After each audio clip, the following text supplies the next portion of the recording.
Hi there, I'm Erica CHAFKIN, Founder and Chief Empowerment Officer, otherwise known as the CEO of the website datewithpower.com. My mission is to empower you with the knowledge, confidence, and skills you need to attract Mr. Right and build a happy, lifelong relationship with him. In today's video, I'm going to talk about how to stay safe when dating online and avoid the players, scammers, and whack jobs. As you might already know, I'm a huge fan of online dating. I think it's a fantastic way to meet single men without having to go out to bars, clubs, and singles events. It's how I met my husband several years ago. But despite the convenience and benefits that online dating offers, it still has its risks. Although the vast majority of online daters are not mass murderers or dangerous individuals, it's still important to take precautions when meeting someone online. To help you stay safe and protected from the players, scammers, and whack jobs out there, here are 5 major red flags to watch out for whenever you date someone online. Red flag number 1 is he asks you for money. When it comes to red flags, this one clearly tops the list. If a man you've never met before asks you for money, immediately cease all contact with him. It doesn't matter what kind of reasons he gives you for needing money. He might tell you his house burned down, or that he unexpectedly lost his job. Or another common tactic that many online scammers use is to say that they're traveling overseas and someone stole their wallet, so now they need you to wire them money to help them get by for a while until they're able to get their finances back in order again. Whatever his reasons are, do not send him the money he's requesting.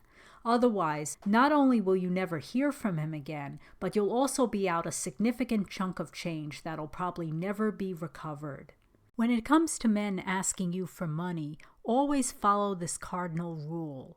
If you don't know him well and you're not in an established relationship with him, don't fork over any funds to him. In the beginning stages of a relationship, you're supposed to be his date, not his source of income. Red flag number 2 is he makes sexual comments in his emails, texts, and phone calls. Be wary of men who make sexually charged comments in their emails, text messages, and phone calls before they've even met you in person. Guys who do this are typically only looking for one thing: sex. I remember I once got an email from a guy who wrote, "You look really great in your profile photos. I can only imagine how hot you must look without your clothes on."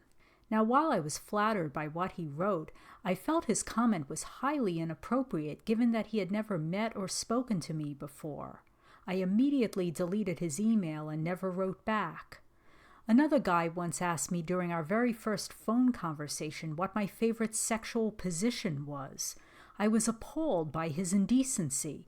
How could he ask me such an intimate question when he barely even knew me? Needless to say, I never ended up going out with him.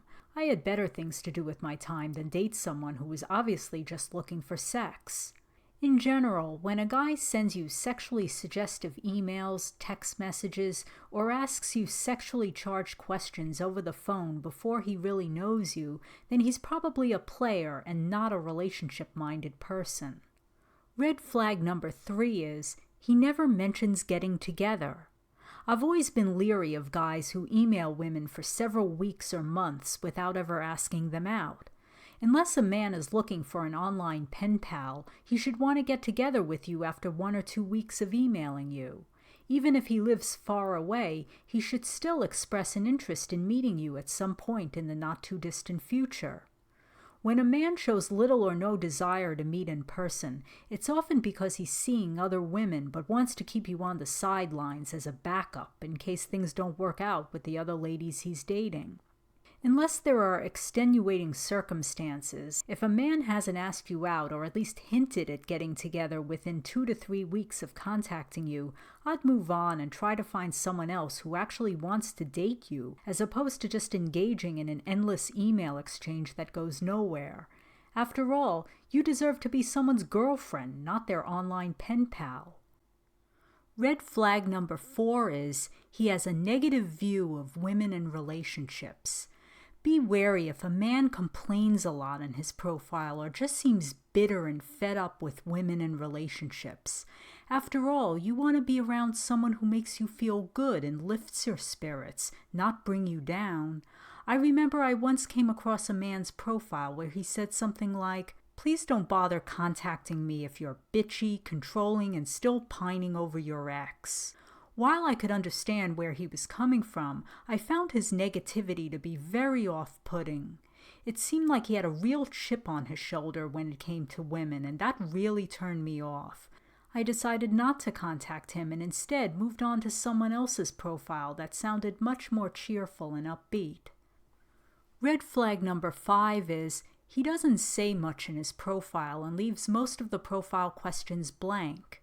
This shows that he's lazy and not serious about finding a long-term partner.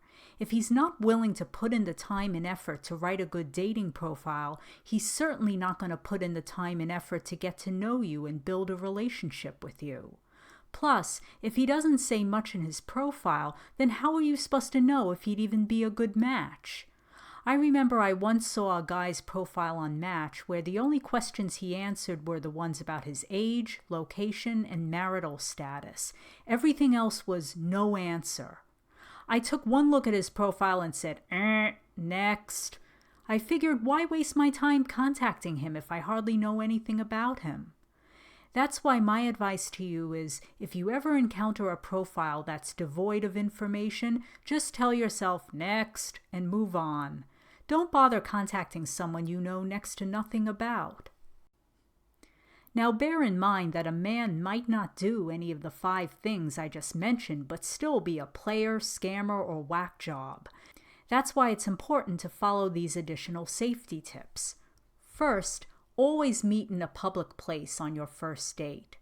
Second, don't give out your home and work address until you've had at least one date with him and feel comfortable doing so. Third, consider meeting via Zoom or Skype before actually meeting in person. That way you don't have to give out your phone number right from the get-go. By meeting first over Zoom or Skype, you can get a sense of what he looks and sounds like before agreeing to meet in person. If your Zoom or Skype meeting goes well, then you can exchange phone numbers and make plans to get together in person. But if not, then you both saved yourself the time and effort of traveling somewhere to meet in person. Fourth, make sure his words and actions match. That's the easiest way to find out if a man is being sincere in his profile. Because while he could say anything in his profile, it's always his actions that reveal the real truth of who he is. For example, if his profile says that he treats everyone with kindness and respect, but when he's dating you, he treats you like garbage, then obviously his profile is not an accurate depiction of his true character. By the same token, if a man emails you and says that he's going to call you at 8 on Tuesday night, see if he actually does so. If for any reason he's unable to call you at that time, then he should have the courtesy to send you a text or email message letting you know. It's often little things like that that are good indicators of a man's character and integrity. Also, if a man says in his profile that he's looking for a serious committed relationship but doesn't make an effort to see you on a regular basis, then he's obviously not being truthful about his relationship goals. For example, I once dated a guy on Match who said in his profile that he was looking to have a long-term relationship and settle down. But when I met him in person, his actions told a whole different story. He seemed more interested in spending his weekends going golfing with his buddies than dating me, as evidenced by the fact that I only saw him 3 times over the course of 6 weeks. There was obviously a big disconnect between what he said in his profile and what he did while we were dating. It didn't take me long to realize that he clearly didn't have the time to invest in a committed long-term relationship. And since I wasn't content on being on the bottom of his priority list, I cut my losses and moved on. That's why if you really want to know if a guy is for real, pay more attention to his actions than his words, because as the old saying goes, actions speak louder than words. Fifth, take things slow. Spend time getting to know him well first before jumping right into a relationship with him. Make sure that besides just being good looking, he's also a good person who treats you well and is genuinely interested in building a relationship with you. By heeding the 5 red flags I just mentioned and following these safety tips, you'll be able to steer clear of the weirdos and instead concentrate on finding a good quality man who's truly looking for a serious long-term relationship with an amazing woman like yourself. Instead of going into online dating with fear and trepidation, you'll be able to navigate the online dating world with greater ease, awareness, and peace of mind. If you enjoyed this video and are interested in learning more about how to succeed at finding love online, then I encourage you to check out my ebook, The Single Woman's Guide to Navigating the Online Dating World: How to Go from Online to Happily Ever After. In this book, I'll guide you step by step through the online dating process from start to finish. For example, I'll teach you the 3 main elements that your profile must contain in order to pique a man's interest and make him want to contact you. These 3 elements are what distinguish a mediocre profile from a great profile. I'll also tell you what words to avoid using when writing your profile. If your profile happens to contain any of these words, men are guaranteed to get turned off and you won't get many responses. I'll show you how to efficiently screen and search for matches so you don't waste time on the wrong men. And I'll give you tips and strategies on how to write great emails that your matches will want to respond to. But my book doesn't just stop there. Unlike other online dating ebooks that focus only on the basics of the online dating process, my book also teaches you critical skills and strategies for building a happy, fulfilling relationship with the right person. For example, you'll learn how to find out early on if the man you're dating would make a good long-term partner for you. That way you won't waste months or years of your life in a relationship with the wrong person. I'll also share some strategies on how to talk to men about commitment without scaring them away. 'Cause let's face it, if you're looking for a serious long-term relationship, it would sure be nice to know if the guy you're dating is looking for the same thing. In addition, you'll get 20 tips for a successful first date, and you'll learn the 4 telltale signs that a man wants to date you exclusively, plus a whole lot more. So if you want to learn more and check it out, please go to www.datewithpower.com/online-dating-ebook. And if you have any questions about my book or this video, please email me at datewithpower@gmail.com. Last but not least, I want to thank you for watching this video. I hope you have a great day ahead, and whenever you date, always remember to date with power.